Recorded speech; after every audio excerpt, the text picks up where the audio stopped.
de leur manière. Mais nous avons la compréhension exacte de ces versets. Nous avons la révélation concernant cette promesse. Il ne s'agit pas du sang chimique, mais il s'agit de la vie qui était dans le sang. Il s'agit de son esprit. L'esprit que nous recevons lors de la nouvelle naissance. C'est uniquement lorsque Dieu voit ça qu'il peut alors vous enjamber. Amen. Que le Seigneur vous bénisse. Vous qui êtes venus à sa rencontre, vous qui êtes venus à son rendez-vous, nous allons tenir debout pour remettre ce qu'il est entre les mains du Seigneur. Pour demander qu'il puisse nous parler personnellement, qu'il utilise puissamment l'orateur du jour. Parce qu'il est écrit, ils seront tous enseignés de lui. Nous prions au nom de Jésus. Bienvenue, Père Céleste. Nous te sommes infiniment reconnaissants parce que tu as permis que nous puissions nous retrouver ici ce soir pour t'adorer, pour que tu puisses nous enseigner, pour que tu nous parles de ta part. Merci pour cette faveur, merci pour ces privilèges, merci pour cette grâce, merci Yahweh. Nous voulons, Seigneur, que tu puisses nous parler ce soir. Parce qu'il est écrit dans ta parole. Ils seront tous enseignés de Dieu. Enseigne-nous ta parole. Utilise puissamment l'orateur de Dieu. Inspire-les, Seigneur, afin qu'il nous parle de ta part. Dispose nos êtres, nos âmes. Ouvre-nous le ciel spirituel, la compréhension spirituelle. Avec nous sommes nos propres. La parole qui sera prêchée ici commence avec tous ces cultes, termine également avec nous, parce que tu as fait cette promesse disant, là où 2 ou 3 sont réunis autour de ton nom, tu es là. Oh Seigneur, reste avec les frères et sœurs qui sont encore en cours de route. Oh Dieu, assistez-les, afin qu'ensemble nous puissions adorer, ensemble nous puissions te servir. Dans le nom de Jésus. Merci. Amen. Comme nous sommes encore debout, nous allons considérer l'écriture. Nous sommes dans Agé, chapitre 2. Nous pouvons commencer la lecture à partir du verset 3. Agé chapitre 2 verset 3.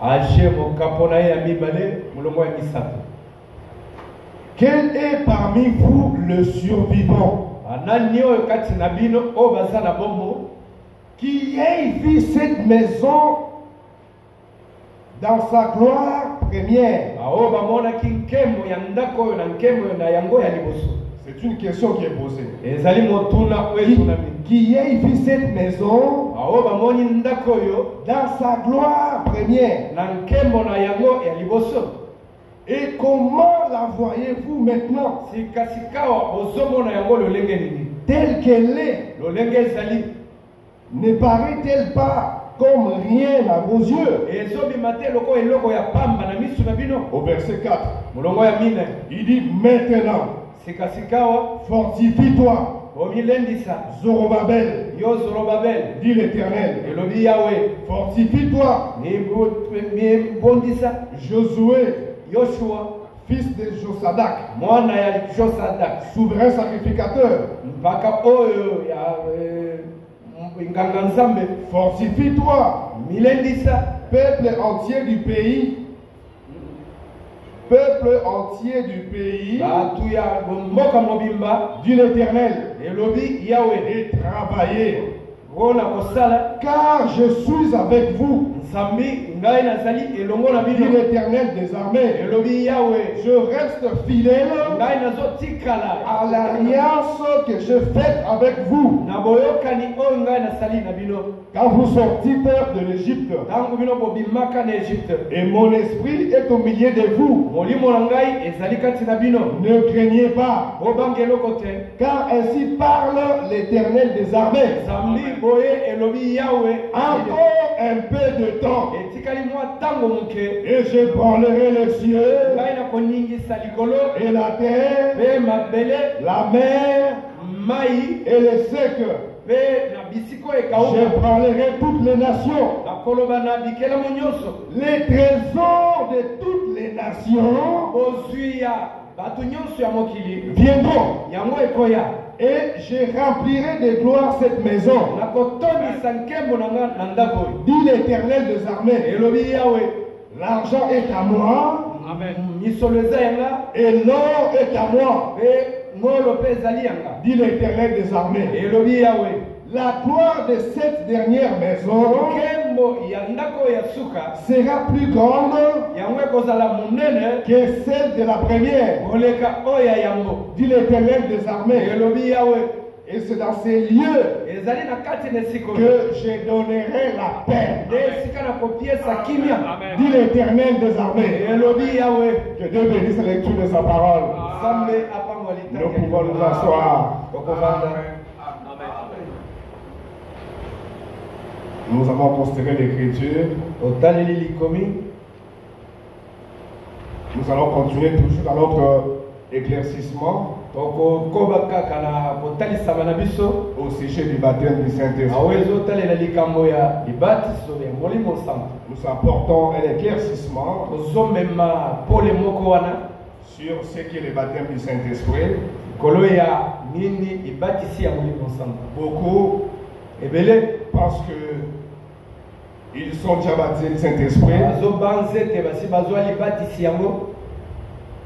Mais nous nous disons, et la position de notre assemblée est très mal comprise. J'ai vu beaucoup de frères commenter pour dire que l'assemblée de Macampan a tort lorsqu'elle dit que l'assemblée de Macampan a tort. Lorsqu'elle dit qu'aujourd'hui, personne n'est baptisé du Saint-Esprit. Mais ce n'est pas ce que nous croyons ici. Ce n'est pas ce que nous disons ici. Nous ici, nous disons et nous croyons que Dieu est souverain. Il peut baptiser quelqu'un du Saint-Esprit.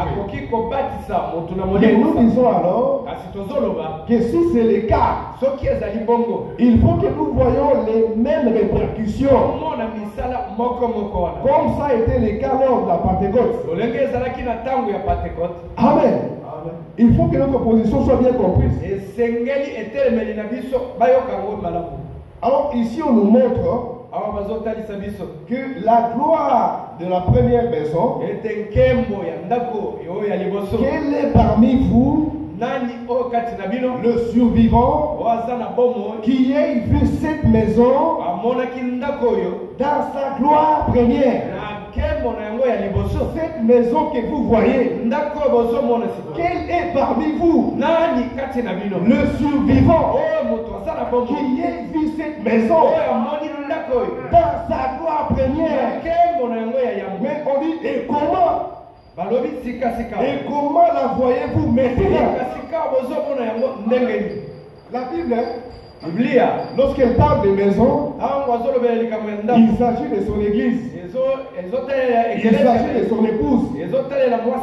On dit, comment la voyez-vous maintenant? Telle qu'elle est.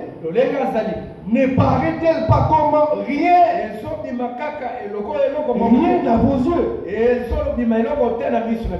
Avec le baptême du Saint-Esprit, avec la pluie de la première et de l'arrière-saison, mais on dit maintenant, ne paraît-elle pas comme rien à vos yeux? Rien. Et le côté. Mais là, ici, on dit ceci. Au verset 7, il dit, j'ébranlerai toutes les nations. Les trésors de toutes les nations viendront. Et je remplirai de gloire cette maison. Dit l'Éternel des armées. L'argent est à moi. L'or est à moi. Dit l'Éternel des armées. La gloire de cette dernière maison sera plus grande que celle de la première.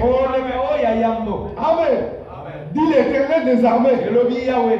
Et c'est dans ces liens que je donnerai la paix. Dit l'Éternel des armées. Ici on dit les trésors, les richesses, l'argent viendront. Mais on ne voit pas ça aujourd'hui. Nous ne sommes pas en train de voir ça aujourd'hui. Alors nous sommes aussi en droit de douter. Amen. Il y a un frère qui me disait, un frère qui prétend te baptiser de Saint-Esprit. Alors il dit, aujourd'hui nous ne sommes pas respectés. Parce que je n'ai pas d'argent. Si j'avais l'argent, on allait me respecter. Avec les baptêmes du Saint-Esprit, il n'est pas respecté parce qu'il n'a pas d'argent. C'est faux. Nous allons inviter les bien-aimés frères David qui va nous parler de la part du Seigneur. Gloire, gloire, alléluia. Gloire, gloire,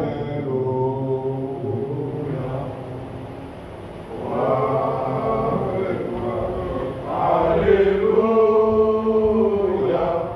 Et tout soit pour Jésus.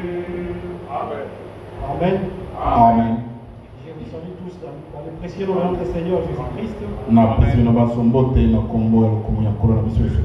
Lui qui ce soir a voulu que nous nous retrouvions encore ici. Non pas pour que nous puissions nous voir, mais c'est pour le louer. Afin que lui, à son tour, puisse nous bénir, puisse nous sanctifier et nous corriger aussi. Amen. Amen. Je suis content que vous soyez là, vous qui avez ce privilège.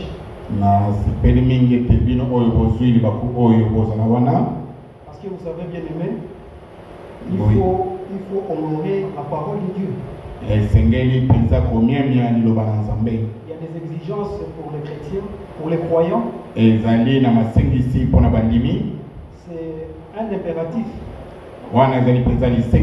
de soutenir l'assemblée par la présence, par les prières, les dîmes, les offrandes. Ça, ce sont les exigences des croyants. Un impératif. Alors, que le Seigneur bénisse aussi le frère Pacheli pour l'introduction. Il est vrai, ces derniers temps, ces sujets du baptême du Saint-Esprit s'en vache.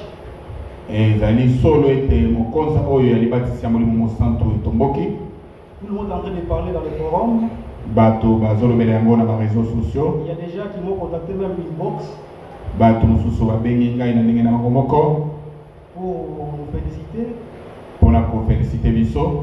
Quand on regarde, les gens sont en train de balloter ça et là.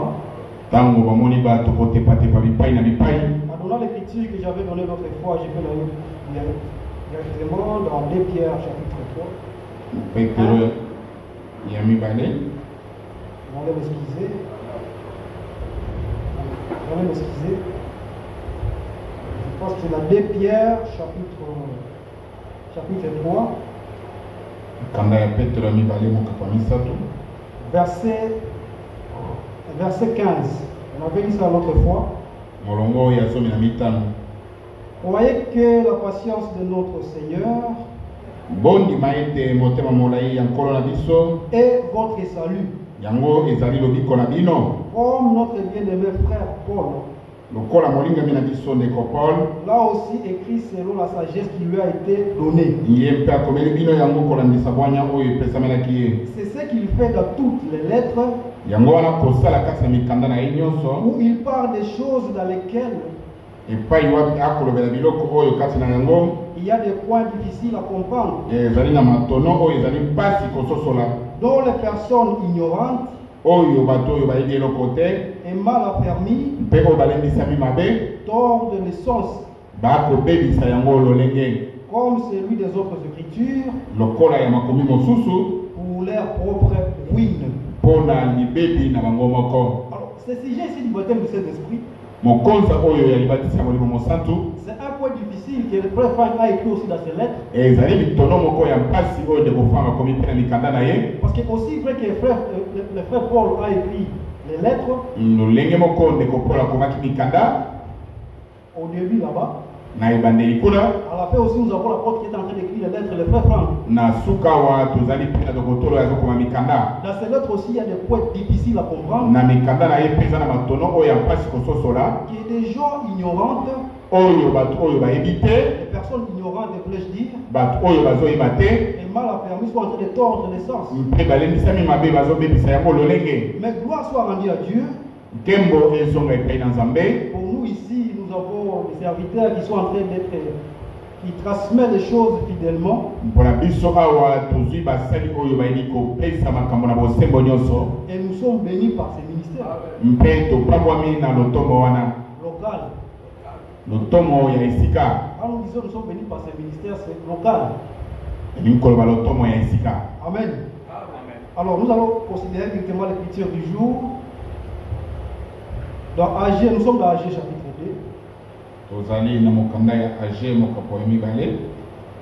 Je vais lire à partir du verset 7. Je vais sauter.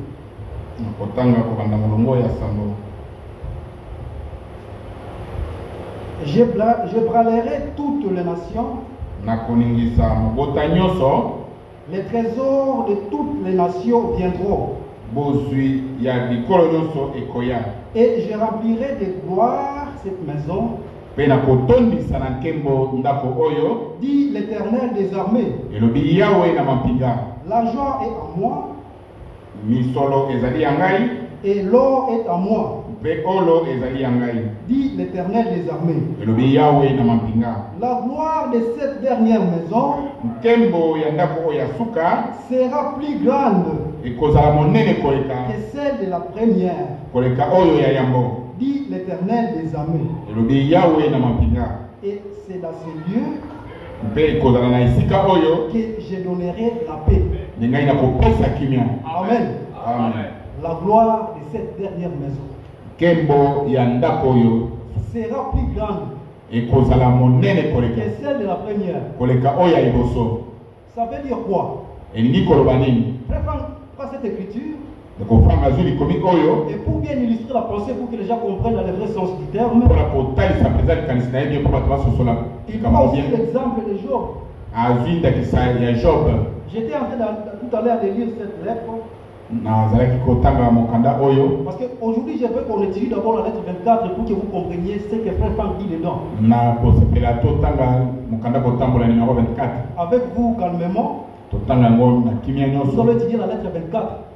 C'est là que frère Franck est en train de donner les choses qui concernent le baptême du Saint-Esprit. Mais ici tout à l'heure, j'étais en train de lire dans la lettre mars 2008. Je suis à la page 8. L'exemple de Job a une grande signification en rapport avec le plan du salut. Il nous montre ce que Dieu s'était proposé de faire déjà dès le commencement.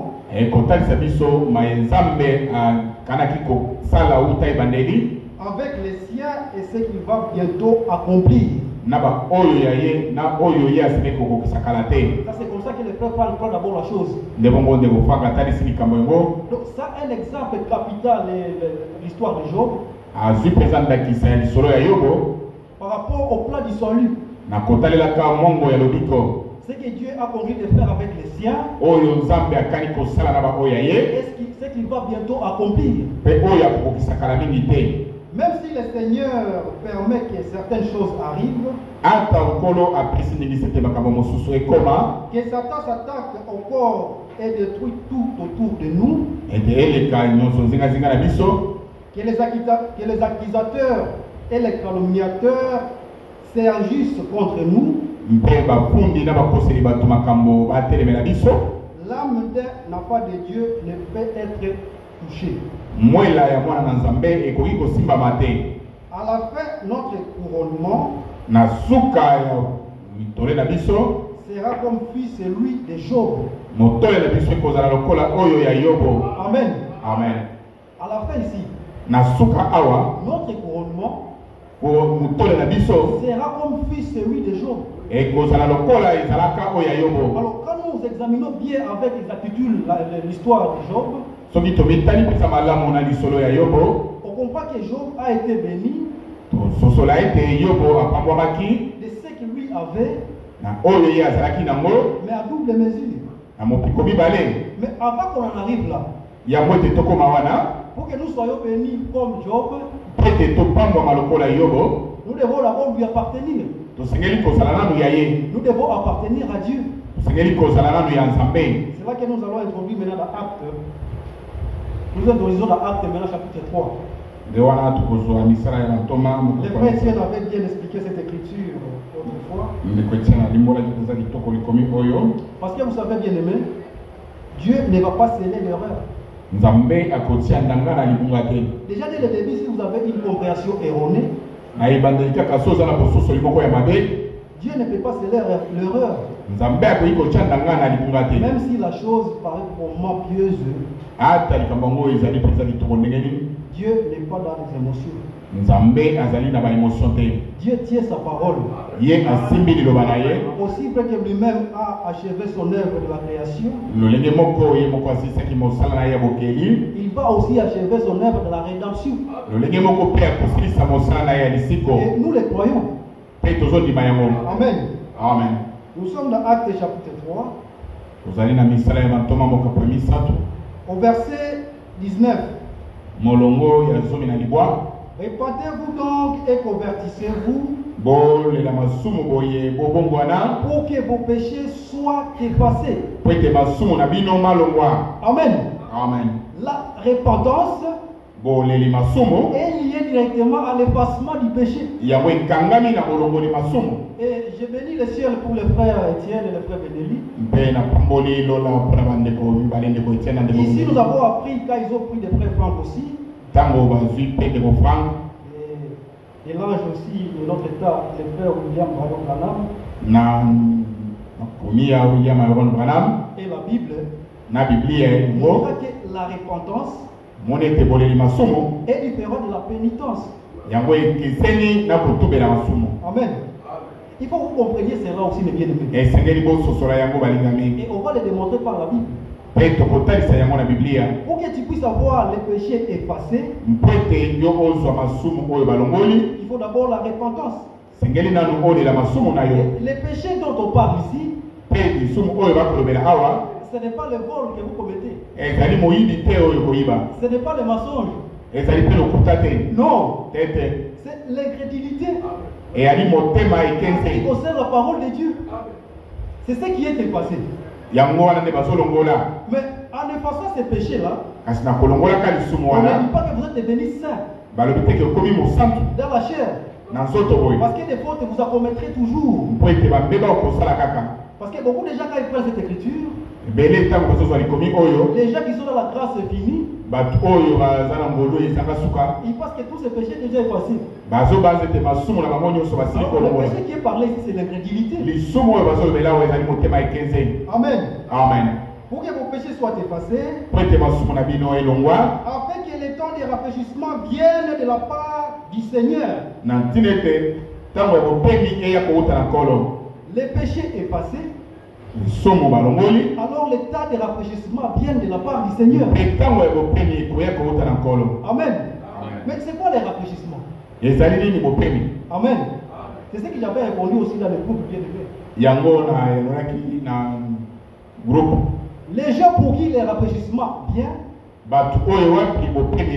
ce sont des gens au préalable repentis. Afin qu'ils vous envoient les rafraîchissements. Les temps de rafraîchissement viennent de la part du Seigneur et qu'il vous envoie celui qui a été destiné, Jésus-Christ.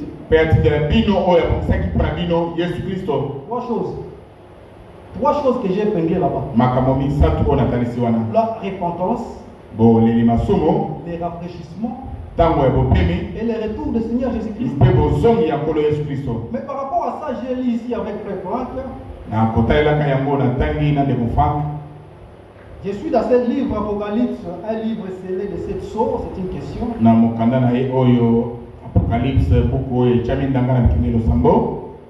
Je suis à la page 6 d'abord, je commence à la page 6. Au commencement de l'église du Nouveau Testament, le Saint-Esprit avait dit à l'avance par une bouche consacrée